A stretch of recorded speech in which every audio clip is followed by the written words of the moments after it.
Hello, everyone, and welcome to the Jack and Joe Show. I am Joe Sansom, and I'm joined by Jack Kelly. It's been a couple of weeks since we've spoken, so whether you're listening or watching, welcome back. The good news is that we're back. The bad news, I hope, the bad news is that not too much has changed since we last spoke, Jack. How are you doing? Yeah, good. It's been, we last spoke on May 29th, so almost a month. Yeah. And if you want to say what's happened within that time, I would probably say nothing. Yeah. Nothing's happened. I need a new haircut. We need a new kit. We need some rumours. We need a signing. We need to get the dates for the games in the Algarve. Everything needs to happen. One good thing that's happened, and it has already been discussed, is that the fixtures have come out. Yes. So we have some sort of structure to our future. We've sort of got our map laid out. I'm already planning with my dad my trip to Brighton for opening day. That's going to be a barrel of laughs, regardless of who lines up for Fulham until kickoff, at least. The things that we need to speak about, Jack. Let's face it, we got our retained list. That is something that did happen a couple of weeks ago. The problem with that is the main talking points were exactly as expected in terms of Tete's been offered a new deal, Kearney's been offered a new deal, Luke de Fougerol's been offered a new deal, Callum Osborne's been offered a new deal.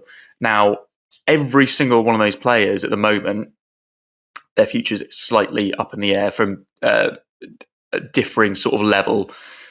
Let's start off with the main talking point, which is Kenny Tete and the story that broke on Sunday. We're speaking here on Tuesday for transparency, Tuesday morning.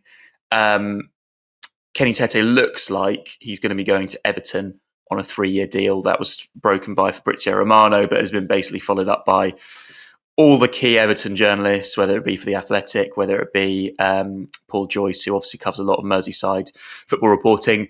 And I woke up quite late on on Sunday. I checked my phone, and the first thing I saw was Jack Kelly shared a tweet. I thought, okay, because for 99% of the time, it's just a tweet. It's something that's not going to completely spiral my mood. And I just saw exclusive, and I saw a picture of Tete and an Everton badge, and I turned my phone off, didn't even read the tweet, because I just thought, what is this? What are your thoughts on it, Jack, first of all? Because it's not completely finalised. He hasn't signed a contract there supposedly yet. He looked like he was still on holiday based on what I saw on his Instagram story a couple of days ago. But it does look like he's leaving Fulham either way. So what do you think? I think that a lot of the reaction was quite inevitable. What are we doing? We're finished, blah, blah, blah. And actually, if you actually strip it back to what is believed and what has been said, is that we tried our damnedest, hardest to keep him. We offered him contracts, we boosted his salary, and he rejected it. And look, maybe we offered him 2 years instead of 3 years. I'm not too sure. And maybe, offering a 30-year-old a 3-year contract, maybe that's not what we want to do in terms of the model we want to go down. And look, we've been in discussions with Tete probably since like January, and nothing has come to fruition. He gave an interview after the City game to the club saying, I hope we can create more memories. And he's probably thinking that he's not going to be signing a contract unless they offer astronomical wages. He was saying that while thinking, should I live in Runcorn or Speak or Crosley? Or what's going on? For God's sake. And then obviously Everton come along. I actually thought, when the retained release came out and we were like, we still offered TC and Tete contract, I was like, okay, this is dragging on. I think you're going to go back to the Netherlands and play for Ajax, maybe. Because there was a rumour that was the case. There was a rumour about Everton, but I was like, nothing will happen.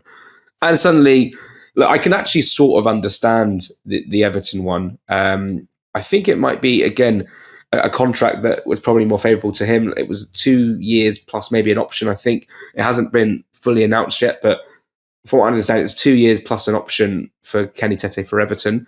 He'll be playing at the new stadium. They obviously don't really have a good right-back situation right now. With Coleman basically, I don't know if he was released, but he's not going to be part of the team.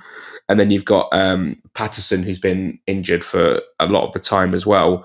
I was speaking to an Everton fan yesterday for a paper, and he was basically saying, look, he'll be first choice. Like, it's a no-brainer for him. But the thing is, like, if he stayed at Fulham, he would have been first choice anyway. He would have been first choice ahead of Timothy Castagne, not only because I believe Tete is the better right back, but because Castagne's pre-season is going to be delayed because of his surgery. So he would have been an absolute shoo-in to play. But on the flip side, and I said this on my Patreon yesterday, a 5-year cycle at a club is quite a long time for a player.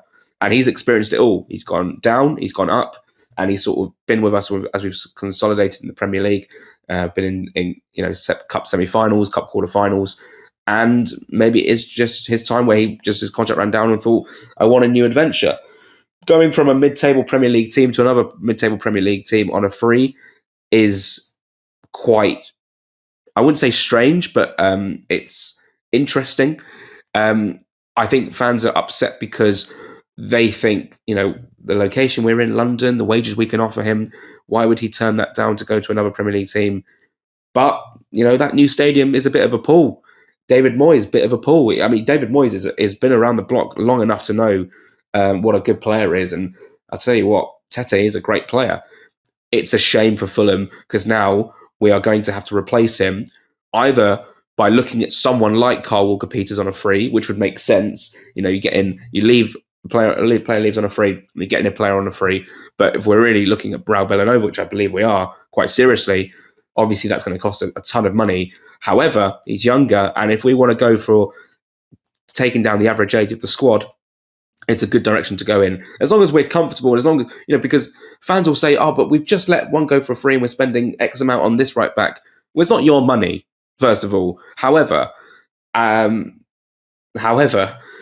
if we're staying in the lines of FFP, of PSR, then I don't think anyone's going to complain. And I think it's a huge, huge sort of ambitious move towards Bellanova. In terms of Tete, what a service. Fantastic 5 years. Almost never put a foot wrong. I can't think of a single individual mistake he's ever made on a pitch. Insanely unlucky with injuries, but I wish him the best of luck because he's been unbelievable for Fulham. What about you? What's your thoughts? Yeah, I'm gutted about this one because, like you, I've absolutely loved watching Tete. I love a defensive fullback. I do. I already do. I know they don't necessarily always suit our style, but it won me over early on, and I think he's the best one-on-one defender I've seen at the club consistently. The way that he's locked down some incredible wingers over the years. I remember. I think the biggest difference, and I want to caveat. Obviously, we know now that Castagne was playing with an injury, but I remember when I went to the Emirates in early April, watching Martinelli dribble past Castagne at will, and we know now that Castagne had an injury, so this is not a complete disservice to him. But I remember saying to one of my friends that was there and my dad, and we'd both been at the Emirates the last 2 seasons when Tete had started both, and we just thought, he never did that once to Tete, and he's done it twice in the opening 5 minutes. So I'm frustrated, and I'm gutted that he's going to Everton. I think he absolutely suits a David Moyes side, by the way. I think completely and utterly. I think he is the absolute perfect fullback for a David Moyes side in terms of he is defensively solid, he works hard, he can offer some impetus going forward as well. We haven't seen that as much lately. And I do wonder whether that's something that we're trying to get in his replacement. I think the only way this is fine is if we do really, really improve on our right-back situation. I hear what you're saying about the age. I hear what you're saying about the injuries. Those are 2 facts. You cannot argue with them. The thing that I would caveat with the age is that Castagne is also 29. And I feel like we've got 2 right-backs that are the same age, pretty much. Yes, Castagne is fit more. Not the best timing right now, of course. No, but he is fit more. There's a reason that he was keeping Tete out of the team, even when he was fully fit as well. He was playing well. But I do just think that we had to let a right back go this summer. this has made the decision for us. Let's put a fact out there. Tete hasn't signed. He hasn't committed to Fulham. He's had chances to. He's had offers. We don't know exactly what the offers are. Like you say, yes, we've probably offered a longer deal and more money than he was currently on. But even so, he's not committed. And I remember us extending his deal for the extra year that we had on his contract and thinking at the time, that's a bit weird. That's a little bit like Tosin and Bobby Reid. And both of those left on a free. Yeah. And I think that the wider problem we've got now is we've got too many players leaving on a free. There was a great tweet I saw last night where someone said that we built a mid-table Premier League defence in the 2020-21 season, where we had Anderson on loan, we had Aina on loan, we had Tete for like 2 million, and Robinson for 3 million. And at the moment, we're making a loss. Yeah. And that's just insane. We've spent 5 million. And don't get me wrong, I know we've now signed Anderson for a fee, so it completely drives it out of the water. Yeah. But we've made a loss on Tete, who we signed for 2 million. And that is bonkers to me. What if I was to say to you, Kenny Tete is going to be the only first team starter that's going to leave us this summer? Would you take it? Consistent starter, yes. Because my mind instantly goes to Anthony Robinson staying, Calvin Bassey staying. I think that there are a few players that we should be letting go of from our wider squad, but I wouldn't class them as first team starters. We imagine that Andreas Pereira will probably move on. That's we imagine that Harrison Reed will potentially move on. So as long as we're talking about only first team starters, I'm happy with that, even though I'm gutted about Tete. I've got to say, Jack, what I'm excited for now is the replacement. I've sort of got out of that frame of mind of being only gutted about Tete, and I'm starting to think, who's coming in? Yeah. And I'm really excited by the Bellanova link that you mentioned. The reason I'm excited about that, I'm going to be the first to say it. I'm not a huge watcher of Italian football. I am not super clued up on European football overall. That's not really my bag. I know far more about the Premier League and the Championship, to be honest. Yeah. And even that, my knowledge has slipped since Fulham have escaped. But Bellanova, he was second, I believe, after Denzel Dumfries for assists for fullbacks in Serie A last season. And Dumfries had an insane season in that system for Inter Milan, where he honestly is essentially just a winger. And we saw that in the 2 legs against Barcelona in the Champions League. I think he got like 3 assists during the 2 legs or something crazy, maybe even more. I think that that's a really intriguing prospect, but the thing is there that the fee that was rumoured by an Italian journalist straight off the bat was, I think, 40 million euros, which is, let's say like 35 million pounds. Roughly. Yeah. The other options, I'm very conscious that they are free. And those are Kyle Walker-Peters, Kufal, who was previously at West Ham. Now, I don't think that will happen, but what I would say is that Kufal, we tried to get him on deadline day in January. So there's something there. Fact. And I hope that we don't go anything, because the age, it doesn't really fit what we're trying to do. Yeah. If we are trying to get a younger option for Tete, it doesn't make sense. Another one that I quite like, and it's not been linked at all, I've seen he's been linked with a lot of French clubs, is Semedo from Wolves. They've been in the same situation as us in terms of, even worse actually, because he's their club captain, a player that's been there consistently for years, a high performer, not committed, and now about to leave on a Bosman. So there's some interesting links there. Talk to me about Bellanova, because I think that's one that you're most excited about as well. Do you think it could happen? Yes, I think it could happen. I think that could be, I don't want to say the marquee signing, because I don't necessarily want that to be the marquee signing, because I think we can get a winger in, which is a marquee signing. However, it's a statement of intent. I'm like you, I'm very EFL Premier League focused. I don't sit on a Sunday night and watch 7 p.m. or 7:45, Sunday night Juventus versus Napoli every Sunday. I'm out playing pool, having a curry. It's not my thing, but this would be interesting because it would raise a lot of questions about the system. He's a right wing back, and of course we have played a 5. I think Joachim Andersen suits a 5 for sure. I think Jorge Cuenca, who is and Issa Diop, who have come in off the bench a number of times last season to then play in a 5. And obviously, what I will say about the 5 at the back system is that last season we won 2 games playing it at Wolves and at Chelsea. Walham Green, I should say. And apart from those two performances where I thought we were very, very good, and against Wolves, we were essentially like the whole second half, basically backs against the wall, had a couple of chances on the break. Chelsea was a little bit more stretched and open at the end because both sides sort of wanted to win it. I thought mainly when we played a 5, especially like Brighton, I know we scored first, we just looked very stiff and very lack of creativity. And I think when we played a 4, we were just quite fluid and it was working quite well. However, if we were to sign Ballanova, I think the first question that everyone would ask was, okay, are we going to a 5 at the back long term? Because we have players who can do it, i.e. Robinson, who can be an athletic wing back because of the athleticism that he has. Ryan Sessegnon is very, very adept at doing that as well. Would give us another option at left back, although he can play on the wing as well. And then, of course, it would open up the question as to Sander Berger and Sasha Lukic playing in the 2 in the middle. We could play 3 in the middle, sort of like 2 up top as well. Like we could have Raul up top with Rodrigo Muniz. I essentially think that if we sign Bellanova, there could be definitely a shout to be playing a new system next season. Obviously, Marco is very happy with the one we play right now in terms of 4-2-3-1 or basically 4-3-3, 4-2-3-1. Would he want Bellanova to play as a right back in a 4? Probably.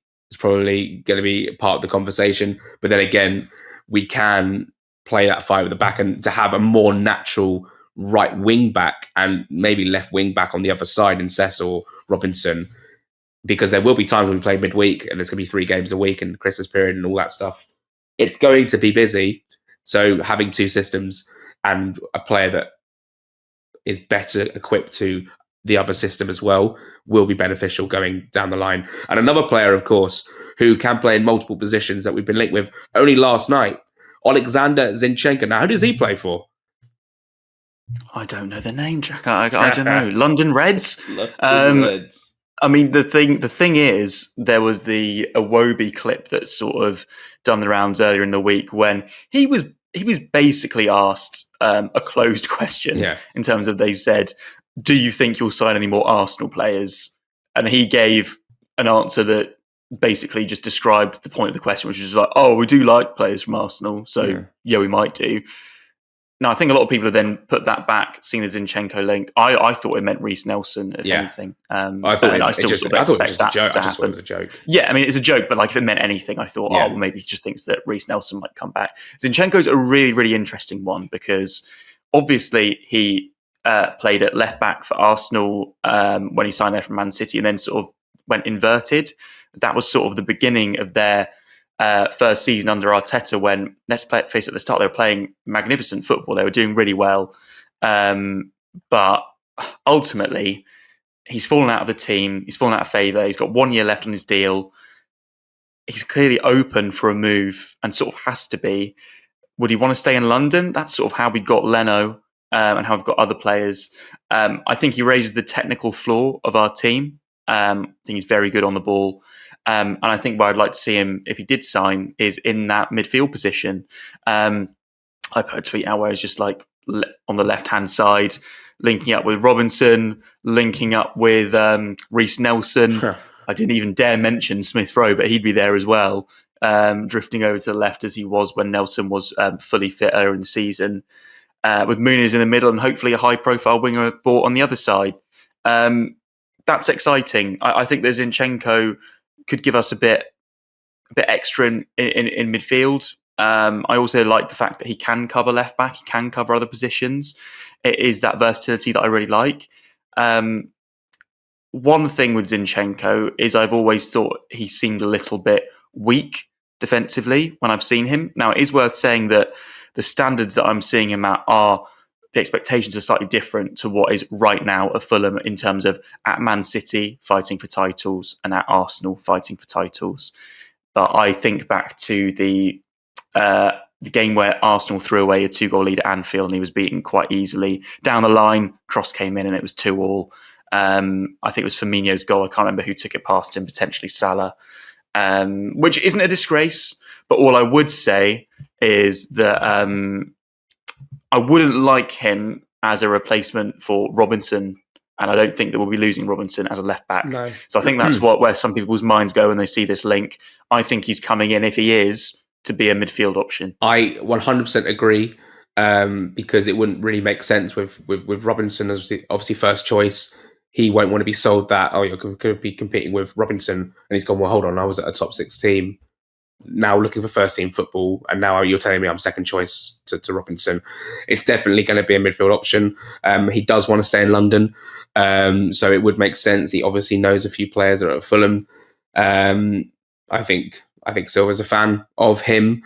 So I think this is one to look at. I think this is, and I what I believe is that we are going to try and do a deal where it's like, well, here's the initial fee that's not going to be what you want, but there'll be additional add-ons and criterias, and then if they're triggered, then we can pay an extra couple of mil. Very similar to Leno. Absolutely screams Bernd Leno. I think this will be the Ornstein bomber. This will be the Ornstein bomber. I think it will be. I've been begging for an Ornstein bomber for the entire the entire summer, which has been quite fun and not very fruitful so far. Worth mentioning, Jack, that last summer I remember speaking about similar things with you, and the summer before, and since the dawn of time. Yes, we're really slow, and it's doing my head in. It's not time for me to go into a full rant right now. There's reasons they do it. I don't necessarily agree with the reasons, but there are. What I would say is that I remember last season we would get news when it was basically done. And by that I mean Emile Smith-Rowe, David Ornstein out of nowhere. You know, we've been linked with him for ages, but David Ornstein just saying Fulham are close to agreeing a deal. Done. A couple of days later, medical. Sessegnon out of nowhere, here we go. Yeah. Cuenca out of nowhere, here we go. Yeah. Sander Berger, he's on his way for a medical. Yeah. After we'd barely been linked with him the entire summer. And then Nelson, you know, on deadline day, that was a bit of a weird situation. But again, he was going to Ipswich, and then suddenly, he's going to Fulham. It's done. We've been better at not leaking our big news to the point where I'm expecting to hear some big news soon. And I hope we get it, because it's slow right now. A couple of names that we have been linked with as well, Jack, just to mention them. I don't really think that they're feasible right now, but is Pepe from PSV Eindhoven. I mean, I think it's unrealistic based on the rumours that I'm hearing from their side. I've seen tweets from some of the Dutch journalists basically saying, you know, he's signed a new deal. It would cost huge money. It's basically what we're saying, like a similar thing with Muniz, where it's like, Leeds, how are you going to afford him? We don't want to let him go. And I don't think that is the right thing to do if he's not going to be your first choice striker, which he wouldn't be. I want to keep Muniz. I want him to be the first choice. I do like that we are looking at a younger option to succeed Raul next season. Yeah, I do like that. But yeah, I have 3 more questions for you, and then we can go. Okay. First of all, Palhinha, yay or nay? Absolute yay. Well, obviously, like he's saying nay. no, not. Don't fancy it. Yeah, I don't think he fancies it. It would be my dream signing. Just think he would. I would love to see him back. I absolutely would. I don't see it happening though. No, it's one to watch, but I just think there's too many complications. Second, we are seeing lots of Premier League teams getting poached, and a lot of things are happening to them. You know, the worst thing that's happened to us so far this summer is we've lost Tete to another team on a free, whereas Brentford have lost their manager, and Buemo's probably going to United. Wolves have lost Ait-Nouri, they've lost Cunha. Bournemouth have been stripped and ripped apart. It's quite nice to see other teams get this sort of treatment. Does it make you feel a little bit better about our situation? Yes, it does. I also think it's revenge for all those summers we've had the last few years when we've lost Palhinha, we've lost Mitrovic, Marco constantly being linked to every job under the sun. And don't get me wrong, I know that some of that comes from his side and his agent and things like that. Like, that's how these things work. But I'm just happy it's not us so far this summer, touch wood, because anything can suddenly change, you know. But what I will say is that we are slightly less strong right now than we were at the end of the season. whereas other teams are massively less strong. Mm. Bournemouth, an interesting point. They replaced Kirkes before he's gone. He's still not officially gone. I like that. Yeah. I like that a lot. I know it's different losing Tete on a free because we have a set date. It's the end of June. You can't just wait to sell him. But I would like to see a bit more proactivity from Fulham in the market. Finally, ticket prices with the season tickets. What are your thoughts? Yeah, yikes. Or hikes, should I say? I don't know. Because the new ticket prices is what we're speaking about here, not really the renewal prices, because I thought the renewal prices were pretty fair. I was happy when I saw mine. It was far less of a hike than I thought. The new prices, I think, are way, way, way too high. And I don't see how you're going to encourage the next generation of Fulham fans to commit to Fulham and seeing Fulham and coming to the games. We've got more season tickets open this year than we did last year. We've expanded based on the new Riverside being fully open from the start. And you need to take advantage of home advantage. Those games. We've got United first game. How many of the home crowd are going to be supporting Fulham in that? Far more if we've got season ticket holders, but I mean, it's not 100%, put it that way, because it's never is when you play United. And that's not just a Fulham thing. Plenty of other clubs are having similar issues, but if they made pricing a bit more accessible, I think you have less of those issues. Right, so I believe that this is the first Jack and Joe show, technically, of the new season, without necessarily saying it officially. So I think we're going to be back every couple of weeks, as is usual schedule, ahead of the new season. So we will speak again in a couple of weeks. Whether something's happened in that time, we won't. We will see. There's probably a high likely chance that we'll do a Jack and Joe when I'm out in Portugal for the Algarve, maybe. Yeah. It might just be just before that, actually, and therefore we might miss that cycle, which is a shame. But Joe, welcome back. Thanks so much for being here. Ready for 25-26? Yeah, ready, raring to go. Thank you to everyone for watching, listening. Let's hope we've got some news soon. But hopefully it's an exciting summer. I do think one thing that is worth noting before we go, the links that we've been getting have been reasonably ambitious. So hopefully it is a sign that it will be quality over quantity, and it's time for Fulham to push on to the next level. That's what I'm hoping for. Yeah, closing statement from me. Marco Silva always says, we cannot stand still, and we're just like that right now. We're just... For those who are listening on Spotify, we're not moving.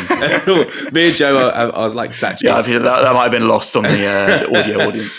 Guys, thank you so much for watching. Subscribe to the YouTube channel. There's going to be so much more content over the summer. And heading into the new season, you know what we're like on Fulhamish. We react to everything. And come on, Fulham. We'll speak in 2 weeks on Jack and Joe.